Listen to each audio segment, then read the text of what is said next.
아멘. 오늘 우리에게 주신 하나님의 말씀은 시편 105편 1절에서 11절 말씀입니다. 구약성경 시편 105편 1절에서 11절 말씀입니다. 구약성경 879면에 있습니다.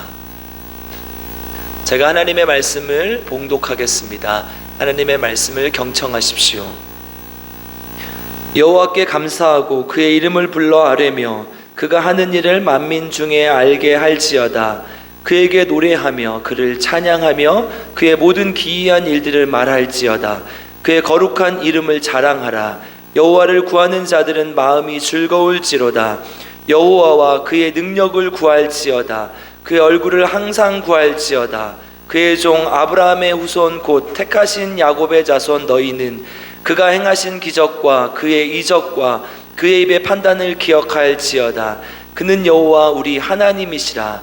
그의 판단이 온 땅에 있도다. 그는 그의 언약 곧 천대에 걸쳐 명령하신 말씀을 영원히 기억하셨으니 이것은 아브라함과 맺은 언약이고 이삭에게 하신 맹세이며 야곱에게 세우신 율례 곧 이스라엘에게 하신 영원한 언약이라. 이르시기를 내가 가나안 땅을 내게 주어 너희에게 할당된 소유가 되게 하리라 하셨도다. 아멘. 오늘도 우리 하나님의 말씀을 통해 우리 모두에게 놀라운 하나님의 은혜와 평강이 있길 주님의 이름으로 축복하고 기도합니다. 우리는 살아가면서 약속을 많이 하면서 살아갑니다. 사실 알고 보면 인간의 삶은 거의 모두가 약속으로 이루어진 것을 우리가 알 수 있습니다. 물건을 사면 정당한 돈을 지불하기로 약속을 했고, 횡단보도를 건널 때는 초록불에 건너기로 약속을 했습니다. 대한민국에서 어른들에게 존댓말을 하기로 우리는 약속을 했어요. 그래서 존댓말을 하지 않으면 버릇이 없다고 얘기를 하고 그 약속을 깬 것으로 보는 것이죠. 한 여자, 한 남자만을 사랑하기로 하고 약속하고 결혼을 합니다. 그러니까 이 모든 것이 약속이죠.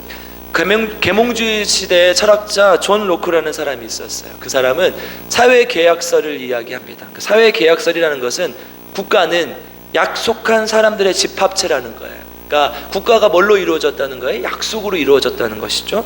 좀 더 자세히 말하면 모든 인간은 자유롭고 평등한 존재이며 생명과 자유 그리고 재산에 대한 권리를 보장받기 위해 사회적 약속, 계약에 동의해서 사회를 구성하게 된다는 것입니다. 이게 이제 존 로크의 사회계약설이에요.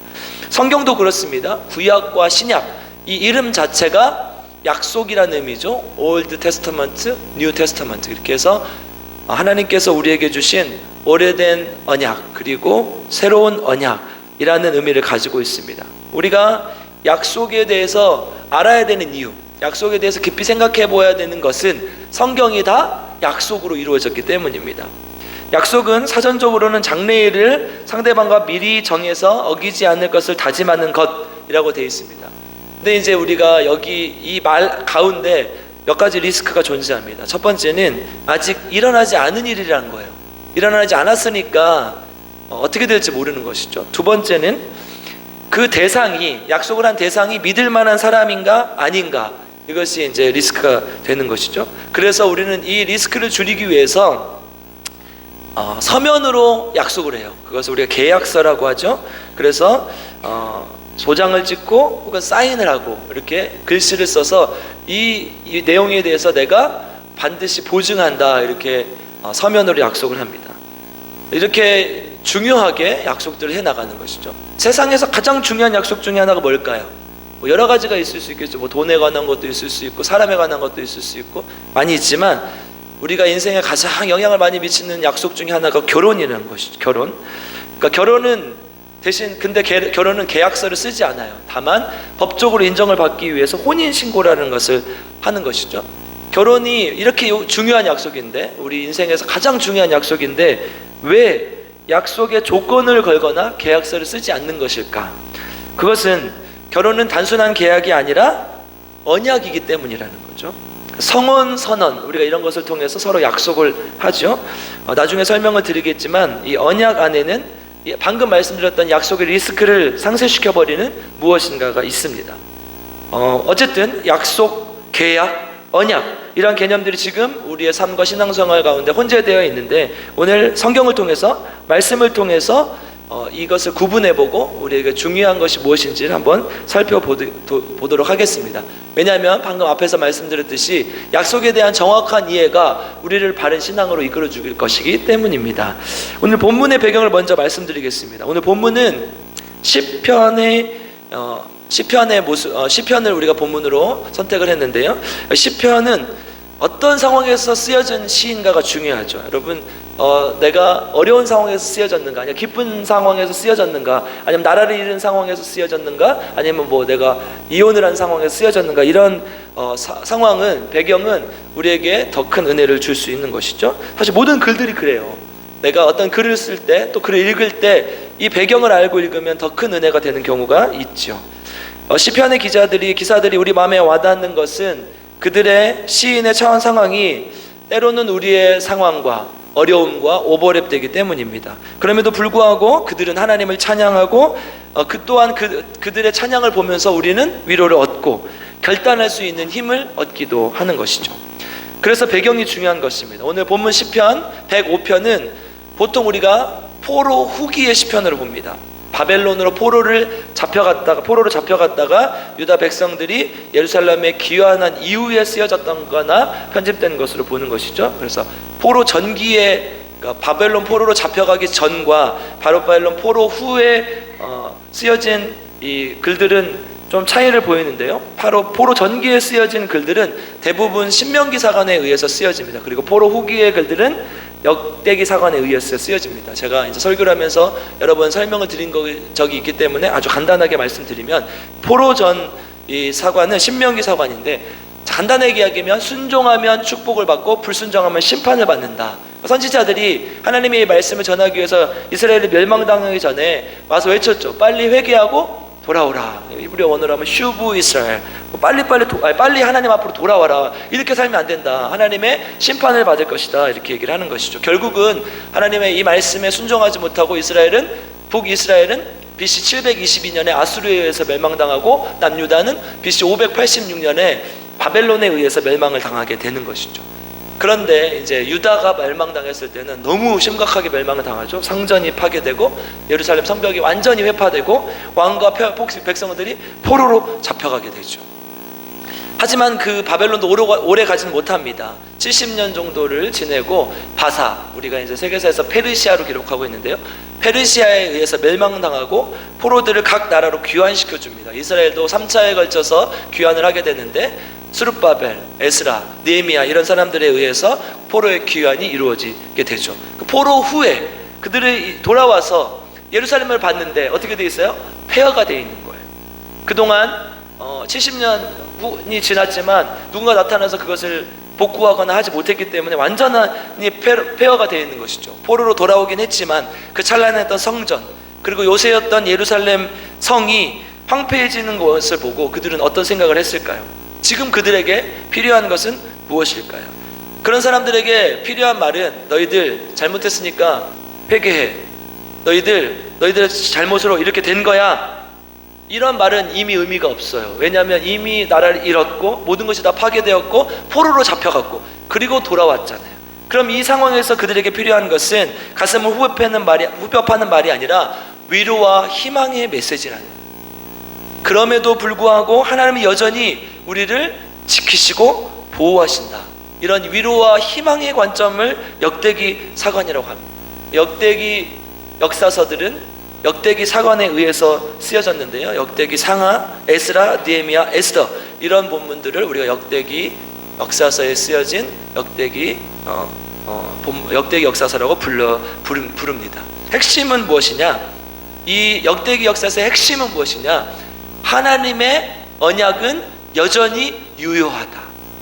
이스라엘이, 오늘 본문에도 이따가 함께 살펴보겠지만, 이스라엘이 하나님과 맺었던 그 언약은 끝난 것이 아니다. 포로로 잡혀갔을 때에도, 너희들이 어려움을 당할 그때에도 하나님의 언약은 여전히 유효하다는 것입니다.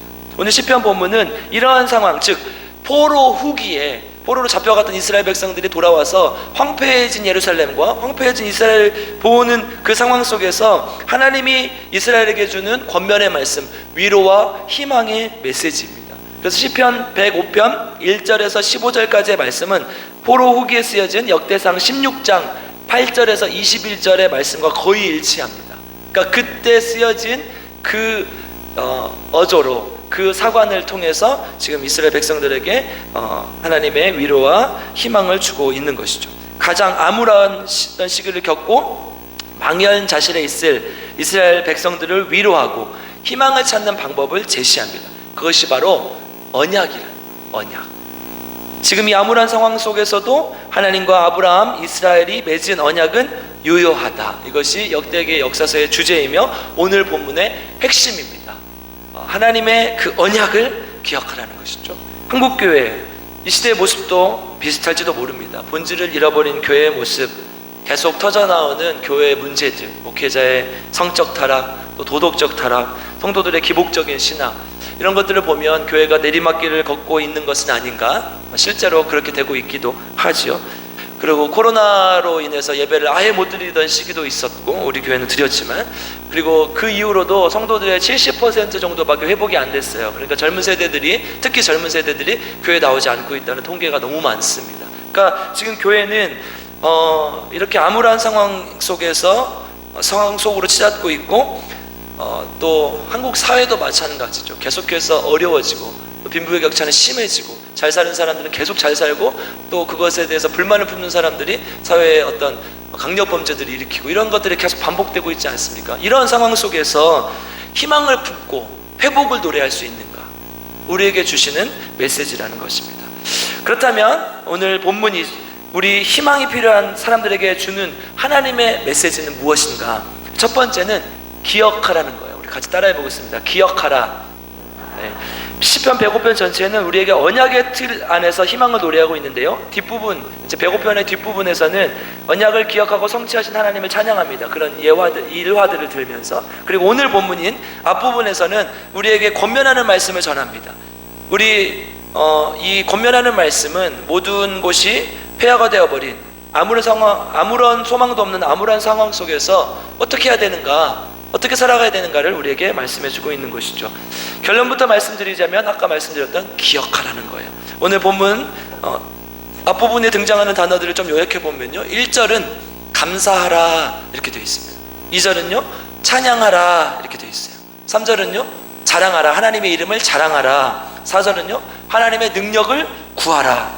5절 6절에서 마지막으로 기억하라 이렇게 정리를 하는 것이죠. 그러니까 감사하고 찬양하고 자랑하고 하나님의 능력을 구할 수 있는 근거가 되는 것 뭐냐? 하나님의 은혜를, 하나님의 약속을 기억하는 것이. 우리 5절 6절이라고 표시되어 있는 본문을 함께 읽어보도록 하겠습니다. 시작. 그의 종 아브라함의 후손 곧 택하신 야곱의 자손 너희는 그가 행하신 기적과 그의 이적과 그의 입의 판단을 기억할지어다. 아멘. 무엇을 기억하라는 거예요? 영원한 언약을 기억하는. 5절에서 이제 10절까지를 종합해 보면 결국 이스라엘 백성들이 야곱의 자손이자 또 그들의 후손인 그들이 하나님과 맺었던 그 언약, 그것을 기억하라고 말씀하고 있습니다. 이 암울한 시대적 상황 속에서 가장 중요한 것은 하나님께서 처음부터 우리에게 맺었던, 하나님의 백성으로 삼아주셨던 그 언약을 기억하는 것이라는 거예요. 그러면 하나님이 행하신 일을 찬양할 수 있고, 또 감사할 수 있고, 또 하나님 앞에 하나님의 능력을 구할 수 있고, 하나님의 이름을 자랑할 수 있다는 것입니다. 성경은 우리에게 이 말씀을 주시고 계시죠. 신명기 6장 6절에서 9절은 우리가 잘 아는 쉐마의 구절이죠. 그래서 하나님의 말씀을 너희 마음에 새기고 기억하고 너희가 그 말씀을 청종하라, 따르라, 이렇게 얘기하는 것이죠.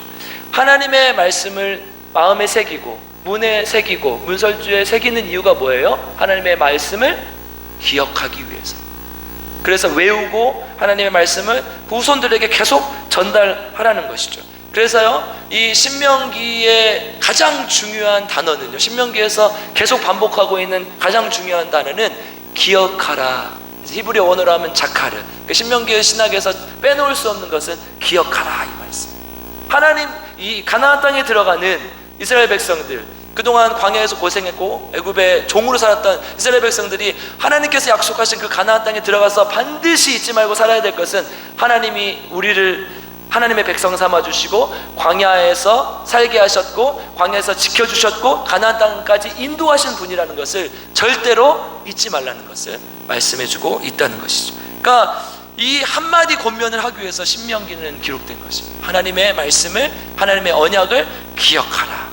그럼 사실 우리가 성경의 내용 중에서 못 지키는 성경의 내용을 몰라서 못 지키는 게 있습니까? 거의 없어요. 왜 못 지키냐? 하나님의 말씀을 기억하지 못하기 때문에. 하나님께서 사랑하라고 하셨는데 삶이 너무 바빠서 까맣게 잊어버린 채 나만을 위해서 살고 나의 가족만을 위해 살다가 사랑하라고 하는 그 말씀을 잊어버렸던 거예요. 하나님께서 용서하라고 하셨는데 감정이 너무 앞서서 치우쳐서 다 새까맣게 잊어버리고 자존심만 부리고 있었던 것이죠. 세상을 사랑하지 말고 주님을 사랑하라고 했는데 욕심에 눈이 멀어서 그 말씀을 잊어버린 채 살아가고 있는 것이죠. 그러니까 우리는 몰라서 하나님의 말씀을 지키지 못하는 것이 아니라 그 말씀을 잠깐 잊어버렸기 때문에 지키지 못하는 것이라는 것이죠. 여러분, 하나님의 말씀을 기억하십시오. 다른 말로 말하면 하나님의 은혜를 기억하십시오. 제가 다른 설교에서도 말씀드린 적이 있는데요, 하나님의 은혜는요 받는 게 아니라 기억하는 거예요. 은혜 받으십시오, 이 말을 그러니까 우리가 그런 뜻으로 쓰지 않고 하나님의 은혜를 기억하는 말로 쓴다면 맞는 말이에요. 그렇지만 사실 이 언어 자체로 본다면 틀린 말이에요. 은혜는 우리가 받았어요, 안 받았어요? 이미 받았죠. 여기 오신 여러분은 이미 하나님의 은혜로 여기까지 오신 거예요. 그러니까 여러분은 이미 은혜를 받은 거예요. 그럼 어떻게 말씀을 통해서 그 은혜를 다시 한번 새기고 다시 한번 기억하고 다시 한번 결단하고 돌아가는 것이죠. 하나님의 은혜를 기억해야 된다는 것입니다.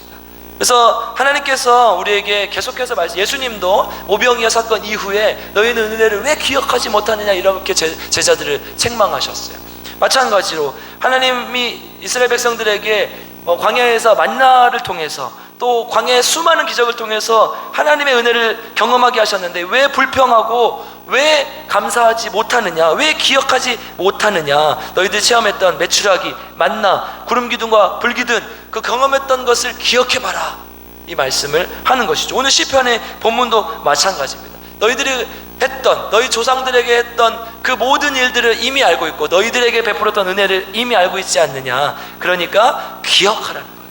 삶이 지치고 믿음이 약해지는 이유가 무엇입니까?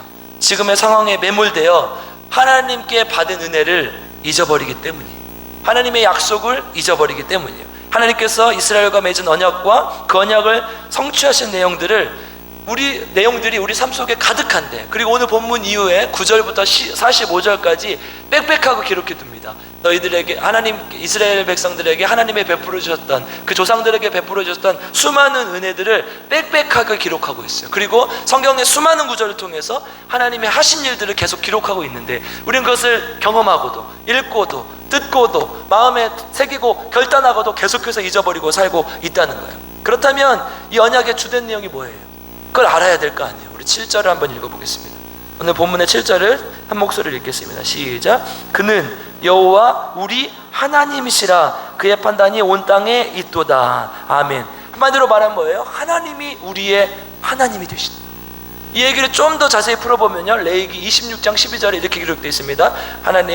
오늘 우리에게 주신 하나님의 말씀이 여기 있습니다. 제가 하나님의 말씀을 봉독합니다. 하나님이 우리 하나님이 되고 우리는 하나님의 백성이 된다는 이 사실을 제가 여러분들 앞에 읽어드리겠습니다. 나는 너희 중에 행하여 너희의 하나님이 되고 너희는 내 백성이 될 것이니라. 아멘.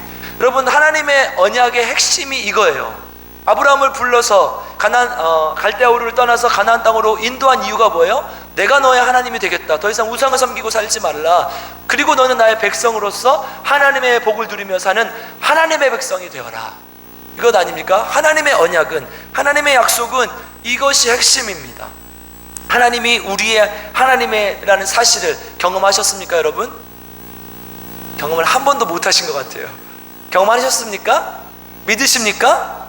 그러면 기억하십시오. 하나님이 우리 하나님이 되어 주신다는 사실, 그리고 우리는 하나님의 자녀, 하나님의 백성이 되어 주신다는 사실을 기억하십시오. 힘들 때도, 어려울 때도, 고난이 올 때도 하나님께서 우리를 가장 좋은 길, 가장 선한 길로 인도하실 것이라는 그 사실을 반드시 기억하고 하나님을 의지하는 저와 여러분들에게 주님의 이름으로 축복하고 기도합니다. 두 번째, 그러면 구분해야 될 것이 있어요. 이 아까 서두에 말씀드렸던 계약이라는 말과 언약이라는 말의 차이점. 여러분, 우리가 지금 하나님과 했던 것은 계약입니까? 언약입니까? 언약이라고 여러분 말씀을. 그럼 계약과 언약의 차이는 무엇입니까? 구약성경 이 단어를 지칭할 때 베리트, 우리 지난번에 우리 박원호 목사님 설교하셨는데 이렇게 쪼갠 고기 사이를 지나간, 그래서 이 약속을 지키지 않으면 너희들도 이렇게 쪼개질 것이다, 이런 무서운 경고의 의미를 내포하고 있는 것이 이 베리트라는 단어라고 말씀드렸죠. 그러니까 이 베리트라는 단어로 히브리 성경은 이 계약과 언약을 구분하지 않고 하나로 얘기합니다. 왜냐하면 히브리인들, 그 이스라엘 백성들은 이 계약이라는 개념밖에 그들의 머릿속에 없기 때문이었어요. 그러니까 굳이 계약과 언약을 구분하지 않아도 되는데, 지금 이 시대를 살아가고 있는 우리는 조금 구분하며 살고 있어요. 그래서 창세기 26장 28절, 예레미야 34장 8절, 아모스 1장 9절은 다 계약이라고 쓰고 있어요. 그런데 이 구절을 빼고는 나머지는 언약이라고 번역을 하는데요. 이제 좀 공통점을 좀 찾아보면요, 사람들 사이에 했던 것, 혹은 나라 간의 외국과의 관계 속에서 어떤 약속을 했던 것은 계약이라는 표현을 씁니다. 그런데 하나님과 인간 사이, 혹은 인간과 인간 사이의 약속은 언약이라는 표현을 씁니다. 영어 성경은 이를 구분해서 언약을 covenant라고 써요. 지난번에 제가 전주에 갈 일이 있었는데 가니까 이렇게 길거리 지나가다가 보니까 그 옷가게 이름이 카버넌트라고요. 카버넌트더라고요. 그 사람은 아마도 그 기독교인일 가능성이 크죠. 이 단어는 기독교에서 많이 쓰는 거니까요. 세상에 쓰는 계약은 contract라고 되어 있죠. 그러니까 이 언약과 계약을 영어 성경도 구분하고 있다는 것은 우리가 그것을 알아야 된다는 것이죠. 8절을 한번 읽어보겠습니다. 8절 같이 읽겠습니다. 시작. 그는 그의 언약 곧 천대에 걸쳐 명령하신 말씀을 영원히 기억하셨으니. 이게 중요한 단어예요. 계약과 언약을 구분해주는 아주 중요한 단어가 여기 있습니다. 바로 이 영원이라는 단어입니다. 계약과 언약의 결정적인 차이는 바로 시간에서 옵니다. 여러분, 우리가 결혼을 하고 이 약속했던 것이 시간이 지나면 흐려지잖아요. 그죠? 그 감정이라는 것이 사그라들기도 하고, 또 약속했던 것을 잊어버리기도 하고, 생활에 치이다 보면 그 시간 때문에 이 약속이 흐려지게 된다는 것이죠. 계약과 언약의 결정적인 차이는 바로 이 시간이라는, 계약이라는 것은요, 보통 약속의 기간이 있어요. 근데 언약은 기간이 없습니다. 계속해서 등장한 단어가 이 영원이라는 단어예요. 그래서 하나님의 언약은 영원하다는 거예요. 너무 자주 들어서 평범하게 들리는, 아무것도 아닌 것처럼 들리는 이 단어이지만, 이 영원하다는 말에는 언약과 계약을 구분해주는 아주 중요한 의미가 내포되어 있습니다. 그럼 이외에도 많아요. 언약과 계약의 차이는 조건이 있어요. 계약은, 그죠? 그래서 계약 조건으로 뭘 걸죠. 이걸 주면 이걸 주겠다, 돈을 주면 너에게 집을 주겠다, 이런 게 계약의 조건 아니에요. 근데 언약은 조건이 없어야 돼요. 그 다음 담보를 걸기도 해요. 내가 이걸 약속을 못 지킬 경우에는, 내가 돈을 빌렸을 경우에는 이걸 주고, 혹은 이제 결혼을 할 때 누군가가 증인으로 서기도 하죠. 이런 것들이 이제 담보죠. 그 의무의 범위가 있죠. 계약은 대부분 쌍무적 계약 관계입니다. 그러니까 서로가 쌍방의 의무가 있다는 거죠. 근데 언약은 편무적 계약 관계. 이게 무슨 말이에요? 하나님의 일방적인 은혜에 의한 것이라는 거죠. 이것이 이제 여러 가지 이런 차이들이 있어요. 언약은 기간이 있고, 계약은 기간이 있고요. 계약 기간이 있죠. 우리 전셋집을 계약해도 2년에서 3년을 계약하지 않습니까? 언약은 기간이 없다는 거예요. 그러니까 이 모든 차이가 어디서 오는 거예요? 영원이라는 이 단어에서 온다는 거예요. 그 영원이라는 단어 때문에 이 계약과 언약의 차이가 온다는 것입니다. 하나님은 전에도 우리 하나님이었지만 수천 년이 지난 지금도 우리의 하나님이시라는 것.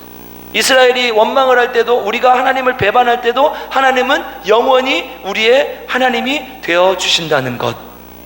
잠깐 우리 하나님이 아니고, 말을 잘 들었을 때만 우리 하나님이 말을 잘 들었을 때만 우리 하나님이 아니라 영원히 우리의 하나님이라는 것입니다. 계약은 그렇지 않다는 것이죠. 언약은 왜 영원합니까? 방금 말씀드렸던 것을 말씀을 통해서 한번 살펴보겠습니다. 이사야 55장 3절 제가 하나님의 말씀을 봉독하겠습니다. 너는 귀를 기울이고 내게로 나와 들으라. 그리하면 너희의 영혼이 살리라. 내가 너희를 위하여 영원한 언약을 맺으리니 곧 다윗에게 허락한 확실한 은혜이니라. 아멘. 여러분, 언약이 영원한 것은 뭐 때문이에요? 하나님의 은혜이기 때문입니다. 하나님께서 은혜로 우리에게 어떤 조건 없이, 어떤 단서 없이 그냥 하나님께서 무조건적으로 하나님의 은혜로 우리에게 주신 것이라는 사실입니다. 이 은혜라는 단어, 제가 히브리어를 다 알아들지 못하지만 중요한 단어 몇 개 말씀드린 적이 있어요. 그 중에 하나, 이 은혜라는 단어가 헤세드라고 되어 있습니다. 이 단어는 꼭 아셔야 돼요. 하나님의 인자와 긍휼, 자비, 사랑 이런 것들을 나타낼 때 헤세드라는 이 단어를 씁니다. 이 하나님의 은혜, 하나님의 무조건적인 은혜를 나타낼 때 쓰는 단어. 그러니까 이 단어 때문에, 이 하나님의 은혜 때문에 우리는 이 언약이 영원할 수 있다는 것이죠. 다른 말로 말하면 이 은혜는 뭐예요? 하나님의 사랑이라. 하나님의 사랑 때문에, 이 사랑 때문에 우리의 언약은 영원할 수 있는 것이고, 이 하나님의 사랑 때문에 아무 조건이 없을 수 있다는 것이죠. 그래서 사랑은 언약의 필요 충분 조건이 되는 것입니다. 때론 잘못해도, 때론 실수해도 이해하고 용서하고 돌아오길 바라는 마음으로 언제까지요? 영원히 하나님께서 우리와 맺은 언약을 기억하시면서 우리를 기다려 주신다는 것, 사실이라는 것입니다. 무조건적으로 사랑하셔서 영원한 언약을 맺어주셔서 우리 하나님이 되어주셨고, 우리를 지키시고 인도하시고 함께 하신다는 이 약속을 어떻게 하라는 거예요? 기억하라는 거예요. 이 약속을 잊지 말고 기억하는 저 여러분 되기를 주님의 이름으로 축복하고 기도합니다. 결론의 말씀을 드립니다.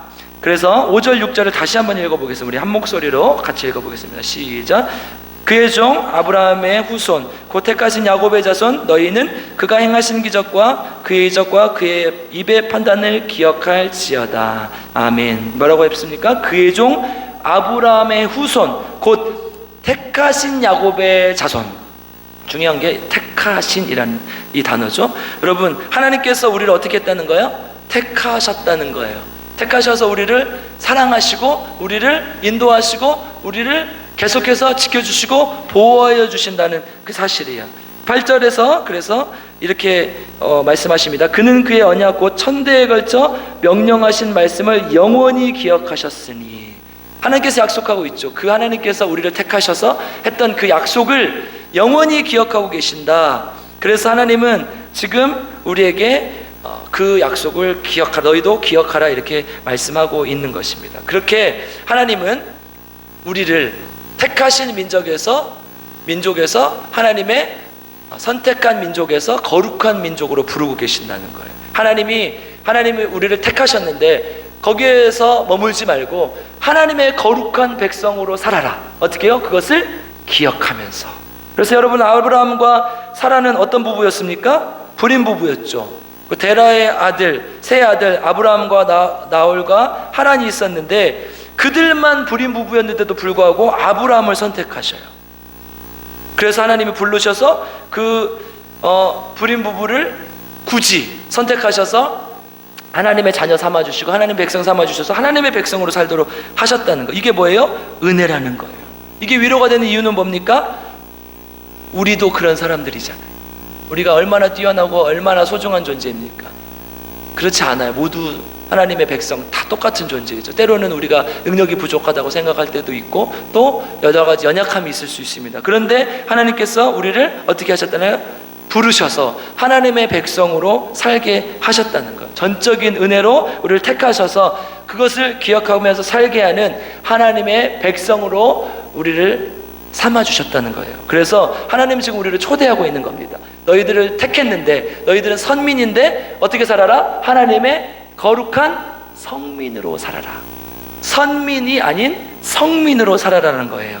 하나님의 말씀을 기억하면서. 여러분, 이건 조건입니까? 아닙니다. 하나님께서 우리에게 주시는 특권이고 은혜입니다. 하나님의 소망입니다.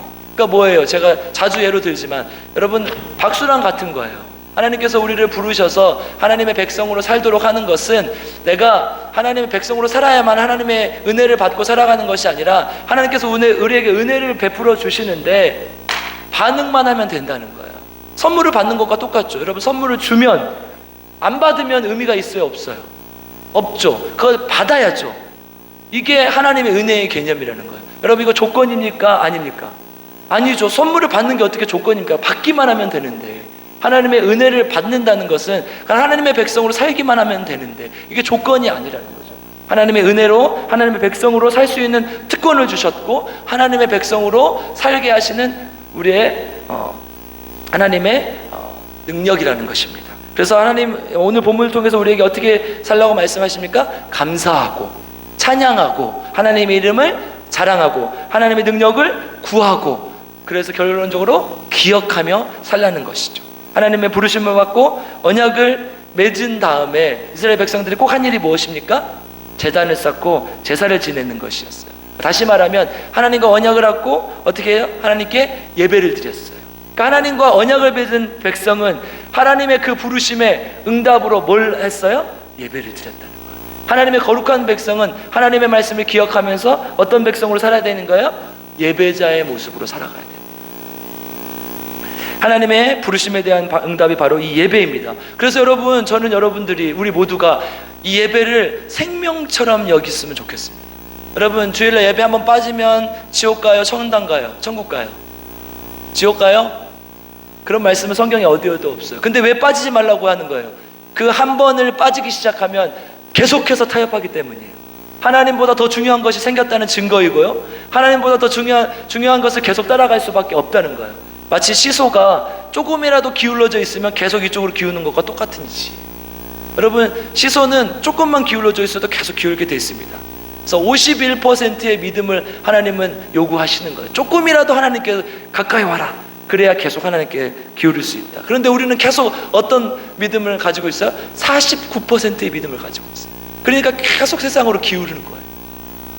하나님은 우리가 하나님을 찾는 자, 하나님을 예배하는 자의 삶을 살기를 바라십니다. 하나님의 거룩한 선민에서, 하나님의 택한 선민에서 하나님의 거룩한 성민의 삶을 살기를 바라는 것입니다. 여러분, 말씀을 마무리하겠습니다. 삶이 힘들다고 느껴질 때, 아무 희망이 없다고 생각될 때, 사회가 썩었다고 느껴질 때, 교회마저도 소망이 없다고 느껴질 때, 생각될 때, 그때 하나님께서 우리에게 주신 약속은 무엇입니까? 언제나 너희와 함께 하겠다. 언제나 너희의 백성, 너희 하나님이 되어주겠다. 그리고 너는 나의 백성으로 살아라. 그리고 너는 하나님의 그 언약을 기억하면서 하나님의 백성으로 살아라. 이 말씀을 기억하고 하나님의 부르심에 응답하여 하나님의 거룩한 백성으로 살아가는 저와 여러분 되기를 주님의 이름으로 축복하고 기도합니다. 함께 기도하고 하나님께 귀한 예물을 드리도록 하겠습니다. 기도하겠습니다. 사랑과 은혜가 풍성하신 아버지 하나님, 오늘도 거룩한 주일 하나님의 백성들, 하나님의 택함을 받은 주님의 백성들이 하나님 앞에 나왔습니다. 하나님, 이제 하나님께서 우리에게 주셨던 그 말씀들, 약속들 기억하며 하나님의 거룩한 백성, 성민으로 살아가길 원합니다. 하나님의 부르심에 응답하여 하나님의 놀라운 은혜를 경험하게 하시고 하나님의 부르심에 응답하여 예배드리는 예배자의 삶, 하나님을 높여드리는 삶, 하나님께 나아가는 삶 살 수 있도록 주님께서 인도하시고 함께하여 주시옵소서. 하나님의 귀한 은혜에 감사하여 예물을 드립니다. 이 예물 하나님 드린 손길들 기억하여 주시고 하나님 앞에 온전한 마음으로 드릴 수 있도록 도와주시고, 이 예물 하나님 앞에 드리는 이 손길 하나님의 놀라운 은혜로 살아갈 수 있도록 주님께서 인도하시고 함께하여 주시옵소서. 감사드리며 예수님의 이름으로 기도드립니다. 아멘. 찬송가 546장 찬양하시며 준비한 예물을 드리도록 하겠습니다.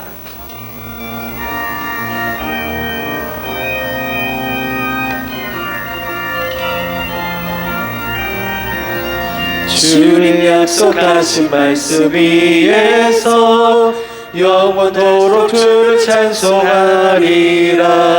소리 높여 주께 영광 돌리며 약속 믿고 굳게 서리라. 굳게 서리, 영원하신 말씀 위에 굳게 서리. 굳게 서리,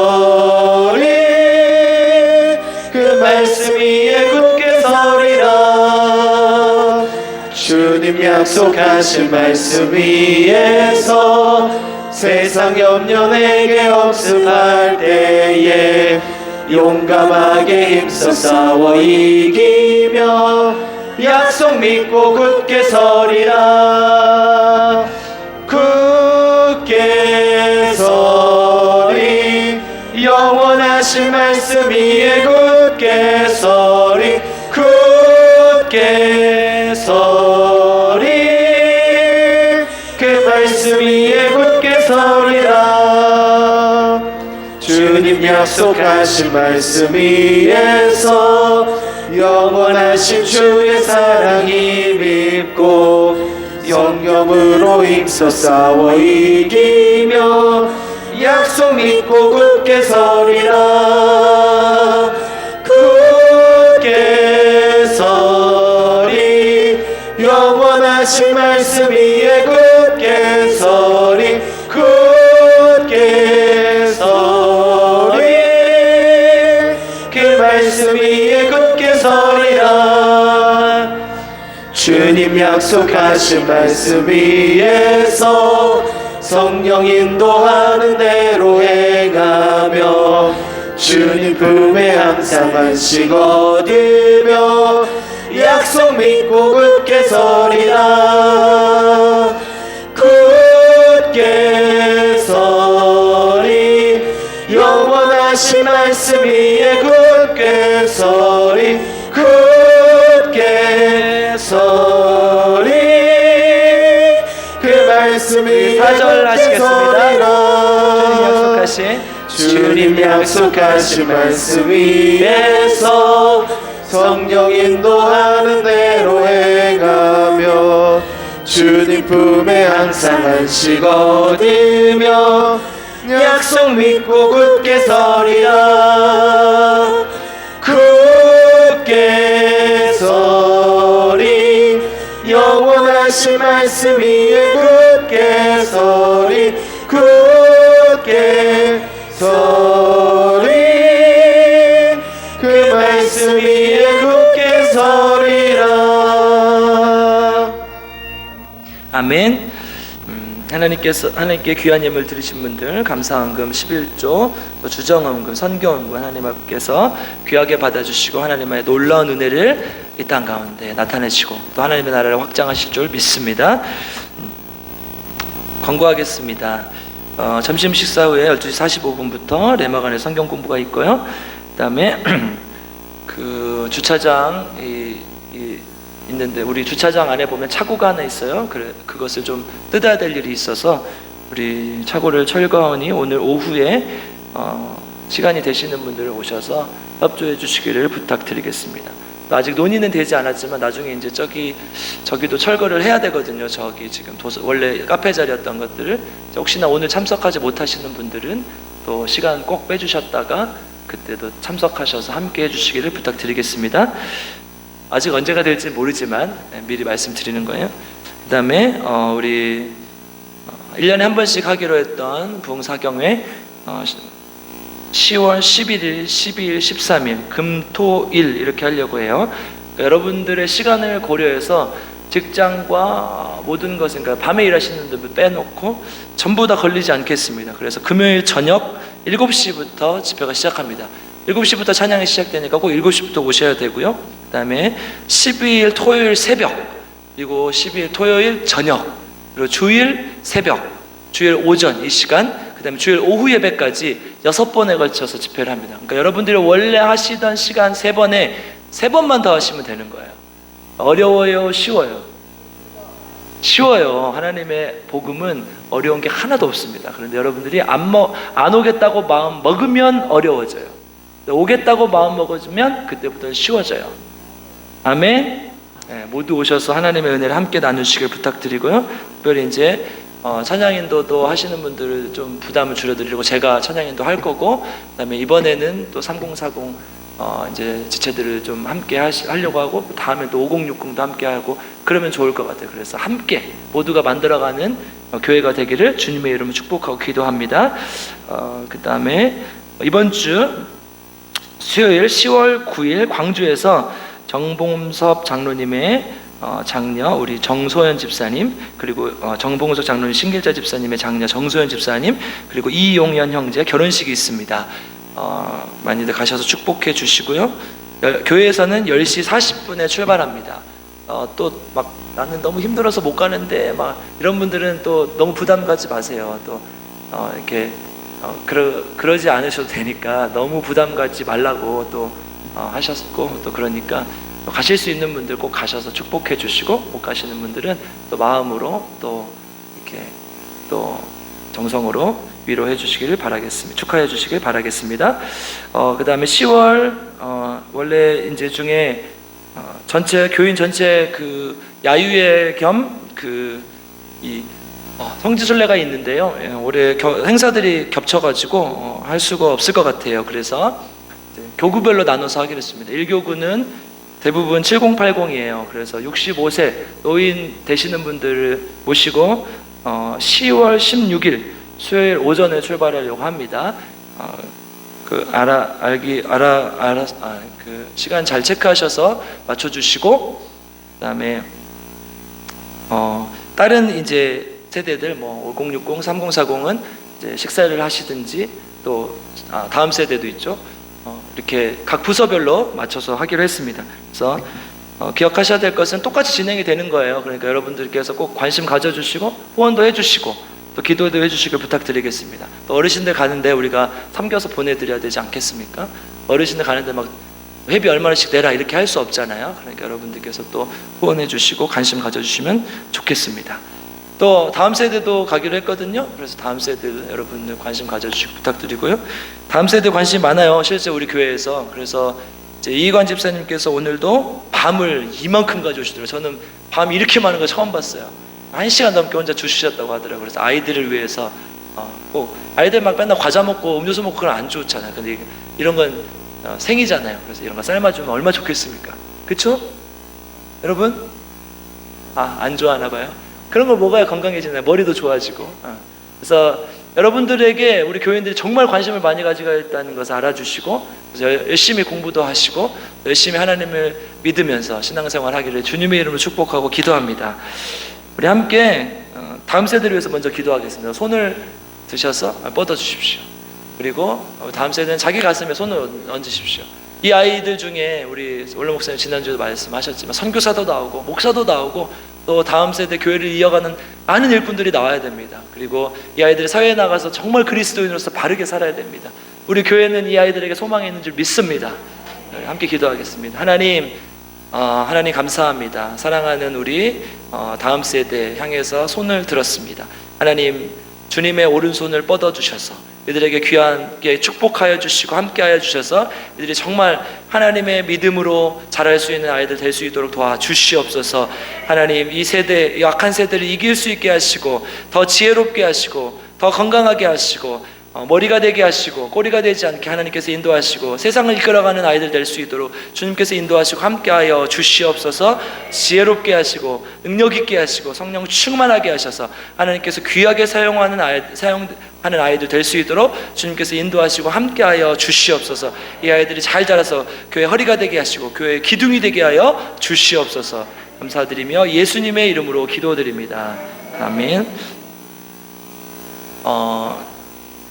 안도들을 위해서 계속해서 기도 부탁드리고요.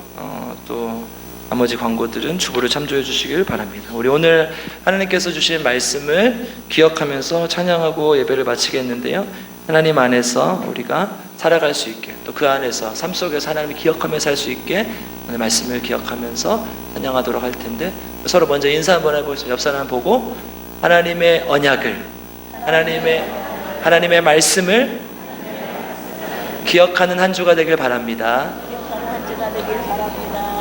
아멘. 우리 찬송가 370장 찬양하시면서 찬양하시고 예배 마치겠습니다.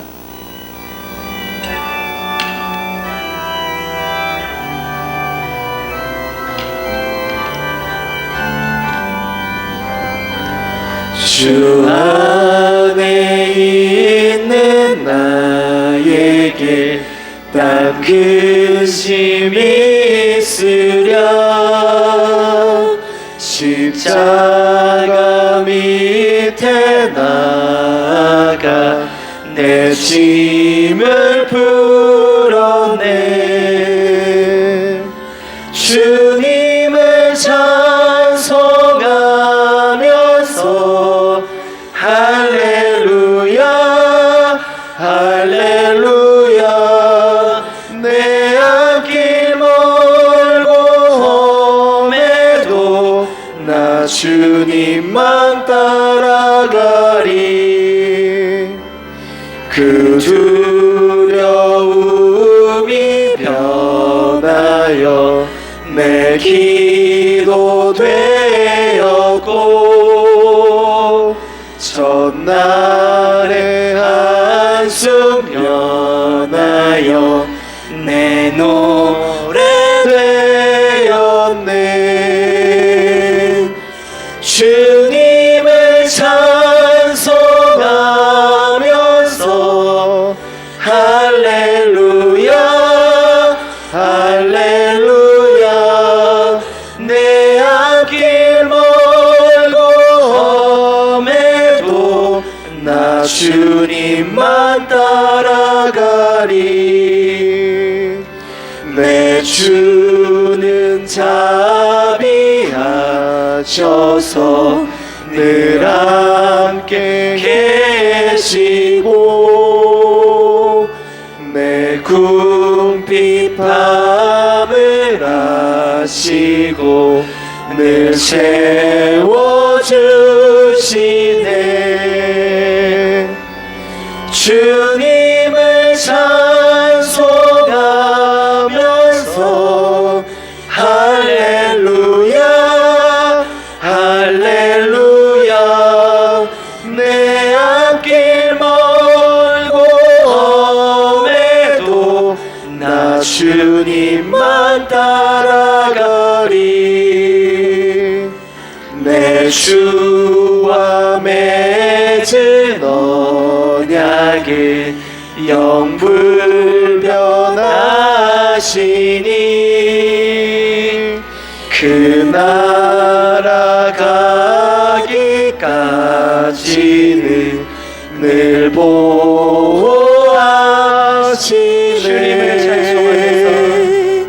주님을 찬송하면서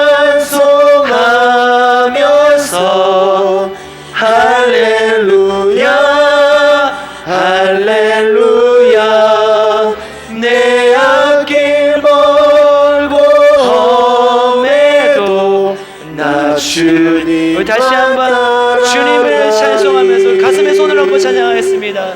주님을 찬송하면서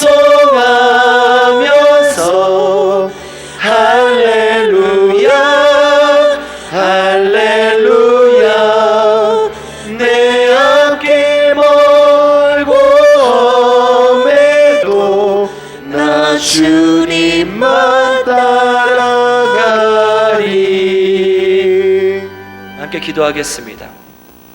이제는 우리 구주 예수 그리스도께서 우리에게 값없이 주시는 은혜와 아버지 하나님의 놀라우신 사랑과 성령 하나님 함께하여 주심 하나님의 도와주심의 역사가 오늘 함께 하나님 앞에 예배를 드리며 하나님의 언약, 영원한 언약을 하나님의 무조건적인 은혜를 기억하며 어떤 일이 있어도 내 앞길이 멀고 험해도 주님만 따라가기로 작정하는 우리 필그림교회 성도님들 머리머리 위에 오늘 방문하신 모든 성도님들 머리머리 위에 지금부터 영원토록 함께 계시기를 간절히 축원하옵나이다.